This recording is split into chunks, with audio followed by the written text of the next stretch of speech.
If you have spent any length of time on the internet watching sites like YouTube, Rumble, various social media outlets, along with many different commentators on websites such as The Fifth Kind, Ancient Alien Archive, Anunnaki Ancient Mystery, or the works of scholars like Paul Wallace, archaeologist George Smith, and investigators like Zechariah Sitchin, Dr. Stephen Greer, and too many more to list here, then you are familiar with the Sumerian stories of extraterrestrial colonization of planet Earth, along with their genetic manipulation of an early hominid's DNA to create us, Homo sapiens, around 200,000 years ago. Our Jewish stories of origins found in the Torah's book of Genesis is predated by the much older Sumerian tales of creation by thousands of years. Before Abraham, before Moshe, before the nation of Israel, there was Eden, there was a flood, there was a tower. But these stories, these foundational myths and legends, weren't told only by the Hebrews.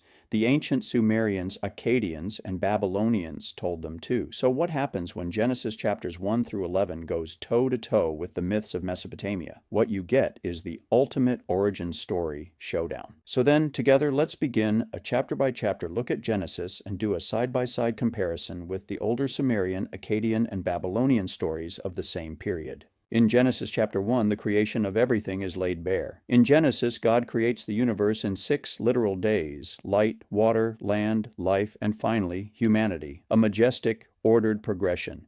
Bereshit bara Elohim et hashamayim vet haaretz. Meanwhile, the Sumerians tell of the Most High God An, then later changed by the Babylonians to Marduk, a warrior god who slays the chaos goddess Tiamat and fashions the world from her corpse. He split her like a shellfish into 2 parts, according to the Enuma Elish. 2 creation stories. The oldest story out of the Persian Gulf region begins with divine war. The Jewish version found in Torah begins with divine will. Genesis chapter 2 introduces the Garden of Eden.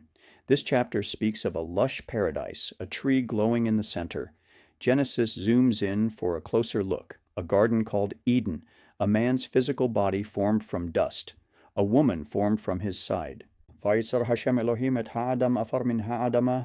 however, speaks of Dilmun, or Eden, a perfect land where lions don't kill and old age doesn't exist, until the gods manage to screw it up. In Dilmun, the raven utters no cry. So cites a conversation between the gods Enki and Ninhursag. Both narratives tell of paradise lost.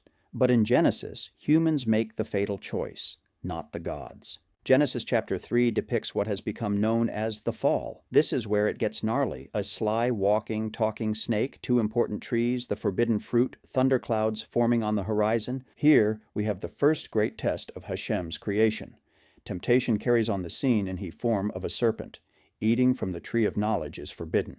Eve eats, Adam eats, and Eden is closed off to humanity. To quote the Midrash, before the sin, they were clothed in light, afterward in skin. Midrash Rabbah.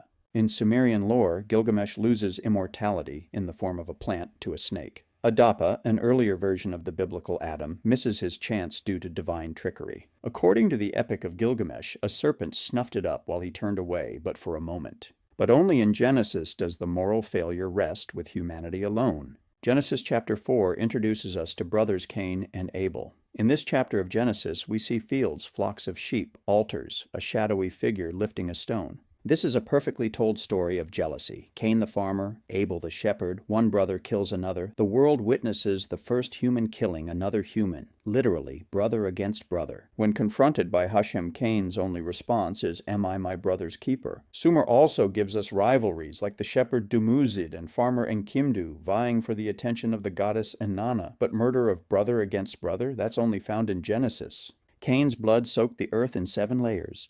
So says Pirkei de Rabbi Eliezer. Genesis chapter 5 covers the period known as longevity. From Adam to Enoch, we are given ancient names of humankind's pre-flood ancestors, with Enoch ascending into the clouds as the Elohim sets up the next crisis for Earth. Lifespans in the pre-flood era were pushing 900 years and more for human beings. Then we have the story of Enoch, who walked with God and was taken without dying. Methuselah, the grandfather of Noah, closes out the timeline and lived longer than any other human on earth at 969 years. Vayithalech Shanoch et Haelohim. Within the cuneiform stone tablet known as the Sumerian Kings List, we are given the names of rulers or kings reigning for tens of thousands of years. For example, Alulim ruled for 28,800 years. Both traditions mark a mythic antediluvian age. Genesis chapters 6 through 9 cover the famous flood account of Noah. We're told of the massive storms, the fissures of the earth opening up, the ark rising, animals boarding 2 by 2 along with Noah's family. Humanity has fallen into violence. Hashem hits the reset button with the man named Noah. Make an ark of gopher wood, a global flood, a righteous man warned by the divine, birds sent to find land. Sound familiar? We've read and heard something similar. Had you lived thousands of years earlier in Sumer and Akkad, the story would have been as familiar to them as it is to us today. Only the names of involved characters are different, but the end result is the same. Release the dove, the swallow, and the raven, says the Epic of Gilgamesh, Tablet 11. But Genesis says the flood came because of moral corruption. In Gilgamesh and the tales of Atrahasis, the gods just couldn't sleep because we humans spread like rabbits, were very noisy, and we were keeping the Earth's commander, Enlil, from getting a good night's sleep. Sounds about right. I mean, if you were a colonizing group of self-important extraterrestrial gods, wouldn't you wipe out an entire species just so you could dream peaceful thoughts? Genesis chapter 10 addresses the table of nations. From Noah's sons, Shem, Ham, and Japheth, the world is repopulated. The Midrash in Devarim Rabbah 32 states 70 nations, each with its angel above. Mesopotamia had divine ancestry, sure, but Genesis draws the map of shared humanity. And finally we come to chapter 11 of Genesis and the infamous Tower of Babel. All the peoples have one language, and probably the only time in the history of the planet, humans were one people of one mind and with one purpose, one massive construction project. Let us build a tower, lest we be scattered. The Torah critiques Babylon's dream of empire. Babel mockingly becomes confusion. Archaeology has discovered a Babylonian inscription located on the ziggurat called Etemenanki that reads, "May this tower reach heaven." A ziggurat for the gods, or a warning against human hubris? Whenever we read and study our Torah in Genesis chapters 1 through 11, we must always keep in mind that it doesn't exist in a vacuum.